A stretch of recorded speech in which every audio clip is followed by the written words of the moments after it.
Welcome to the first news roundup of 2024. While it may be a new year, we're seeing some of the same old problems in San Francisco. So, we're dedicating this episode to the ones we're supposed to love. Juveniles. Make no mistake about it. These youngins are not the little rascals from the He-Man Woman Haters Club out pulling pranks, and they are not the smile in your face and then do dirty tricks behind your back Eddie Haskell. They are minors, committing major crimes, robbing, stealing, beating, and even killing. We're going to give you a few examples of juvenile crimes that should either turn your stomach, boil your blood, or both. On January 8th, a group of 6 to 8 teenagers got on the 38 Geary bus near George Washington High School. While on the bus, a married couple had the nerve to ask one of the teenagers to move their feet off a seat. This set off a verbal argument.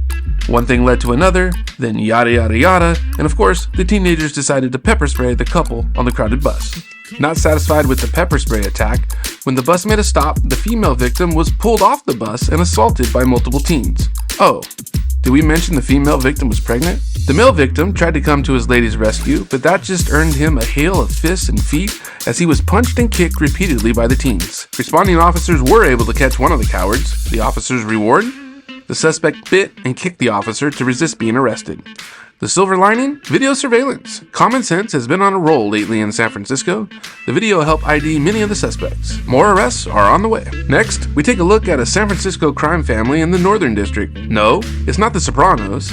It's an older sister and 2 younger brothers who are targeting elderly women for unprovoked beatdowns. Yep, you heard that right. Earlier this week, the trio targeted and beat an 80-year-old female victim at Kimball Playground. The enforcer of the group turns out to be an 8 to 10-year-old boy who used a heavy electrical cord with a hard metal plug on the end of it to whip the 80-year-old victim repeatedly on her legs and head. The sister, 17 years old, is suspected of watching close by on a scooter directing the hits. How do we know she's 17? Well, because she was arrested for the battering of an elderly woman on December 20th, assisted by her brothers. Big Sis was released and sent home in December and didn't skip a beat down, getting right back to it. And that's the thing about juvenile crime in California.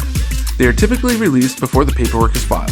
And if they're under the age of 14, they have near immunity from prosecution. Well, that's a wrap, folks. We'll keep our eyes on juvenile crime this year, and we ask you to stay vigilant and stay safe.